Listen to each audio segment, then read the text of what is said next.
Chicken tikka masala की recipe restaurant style घर पे बनाते हैं और ये खाने में भी इंतहाई टेस्टी है, लाजवाब है। इतने मज़े की ये रेसिपी बनती है। अस्सलाम वालेकुम, welcome back to Fiza food diaries. आज मेरे किचन में बन रहे हैं चिकन टिक्का की रेसिपी और रेस्टोरेंट स्टाइल में बनाएंगे।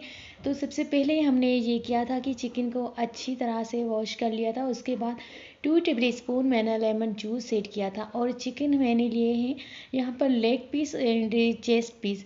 ये आप चाहें तो लेग पीस भी ले सकते हैं या आप चाहें तो चेस्ट पीस भी ले सकते हैं, लेकिन मैंने मिक्स में लिए हैं।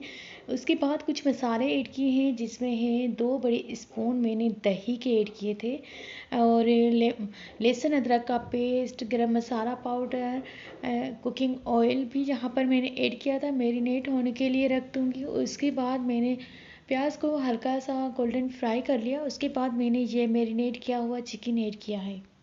चिकन ऐड करने के बाद आपने क्या करना है कि कवर करके छोड़ देना है, कोई हाई हेलो नहीं करना। बस आपने 30 मिनट्स के बाद चेक करनी है कि आपकी रेसिपी कहाँ पहुँची और देन आपने हरी मिर्च भी ऐड करनी है।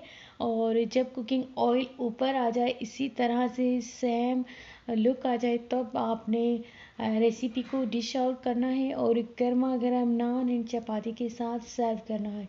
यकीन करें, ये रेसिपी इतनी मज़े की है, आपके घर वालों को आपको बहुत पसंद आएगी, क्योंकि इसमें टाइम भी नहीं लगता और आपको ज़्यादा देर किचन में खड़ा भी नहीं होना पड़ेगा, क्योंकि ये मिनटों में बन जाती है। बस आपने डिश आउट करना है और इसी तरह से खूबसूरत और बहुत अच्छी चिकन टिक्का की रेसिपी तैयार हो जाएगी।